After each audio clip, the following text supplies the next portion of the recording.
Fala galera, esse é o Robot Zoando. Eu sei, demorei um pouquinho pra botar vídeo, né? A não ser que você não acompanhasse o canal, então você não ia perceber isso, mas não vem ao caso, certo?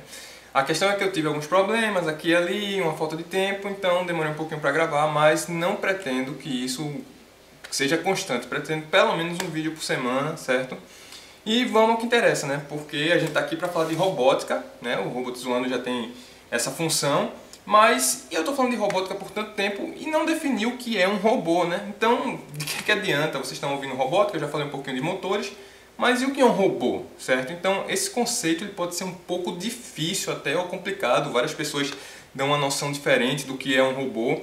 Então, vamos falar de alguma delas, né? Quando a gente fala em robô, então a primeira coisa que vem na mente, normalmente é aquele humanoide, né? Aquele robô em formato de um ser humano, com braços e pernas, né, realmente a característica humana, e ele atuando, né, como se fosse realmente um ser humano, só que um servo, né, só para obedecer, fazer alguma tarefa, né, e nem sempre isso pode bater com alguns outros conceitos de robótica. Vamos a eles. Por exemplo, eu vi em um vídeo, um documentário bom sobre robótica, que ele definia robô como sendo um mecanismo, né, um artefato capaz de perceber o mundo, né, ao seu redor e atuar no mundo. Então vamos pensar naquele conceito que eu acabei de dizer. Um robô humanoide, ele seria capaz de perceber o mundo? Sim, ele deveria saber pelo menos onde estão os objetos para poder executar a sua tarefa. E ele estaria atuando no mundo quando ele estivesse fazendo essa tarefa. Então, esse robô, ok, bate nesse conceito. Só que vamos pegar alguns outros artefatos. Um ar-condicionado. Um ar-condicionado seria um robô?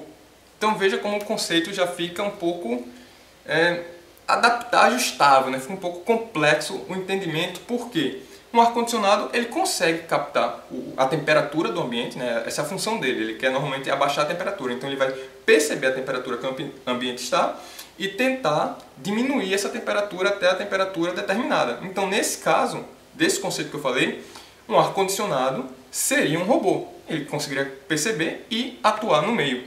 Porém, alguns outros robôs, que a gente pode estar até acostumado a pensar como robôs, não seriam robôs. Por exemplo, existem alguns mecanismos que têm o formato humanoide, como uma banda, né? Existe uma banda, vou deixar o link na descrição do vídeo, que ela é uma banda de robôs que tocam bateria, tocam guitarra, porém, nesse conceito elas não seriam robôs. Por quê?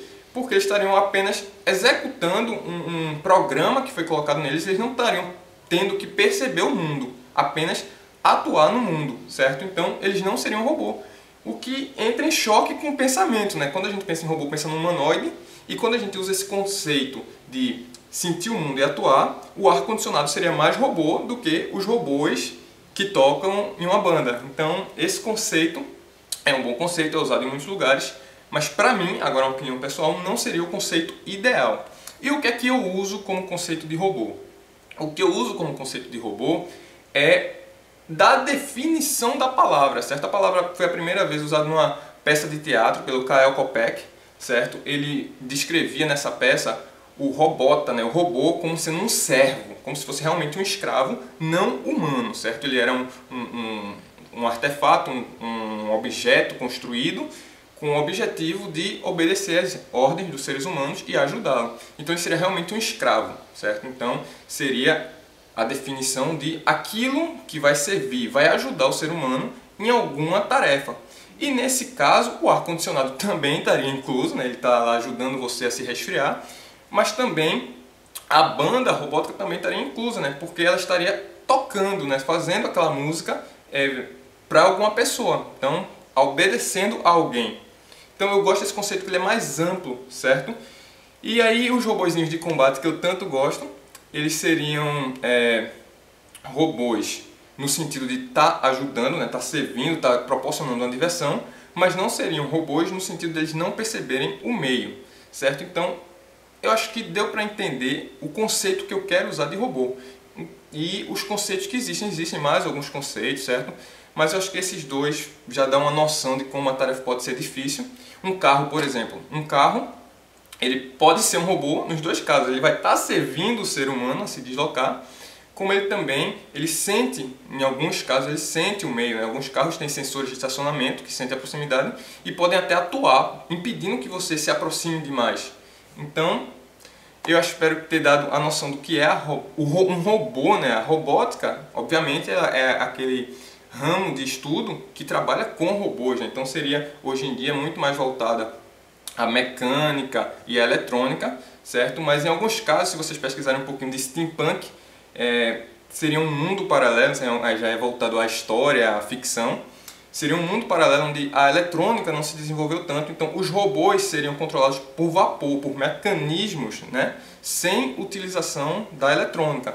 E é possível sim, você tem robô sem utilização da eletrônica, só que hoje em dia ele está muito ligado à eletrônica e principalmente à computação, porque de nada adianta você ter aquele corpo mecânico se você não tiver um programa executando dentro dele. E nesse caso, vale lembrar que o computador em si também pode ser considerado um robô, né? Então muita coisa pode ser considerada um robô. Mas quando a gente pensa também nesses robôs iniciais que eu falei, eles teriam uma certa inteligência.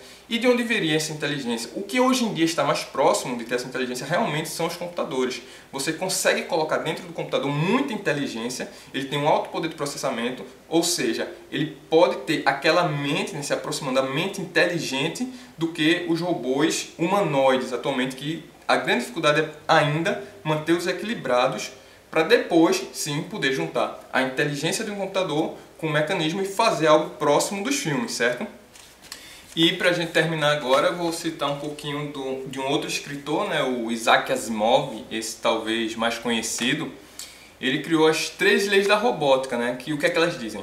Um robô nunca deve fazer mal a um ser humano, um robô deve sempre obedecer ao ser humano, a não ser que isso quebre a primeira regra, né, elas são em ordem, e um robô deve preservar a si mesmo, claro que também se isso não quebrar as outras duas. Como assim? Se um ser humano mandar o robô se autodestruir, ele tem que se autodestruir, mesmo que a terceira regra diga para ele se preservar.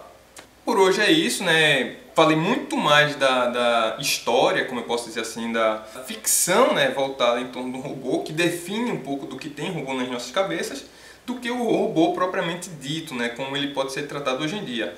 E claro que pegando essas 3 leis que eu citei, e também o que foi criado por Kyle Kopec, né, o robô que é um servo humanoide, a gente ainda está um pouco longe disso, porque a gente tem um corpo humanoide, um robô humanoide que tem um grande problema de se equilibrar, né, e não tem uma inteligência tão grande ainda para ir fazer as coisas.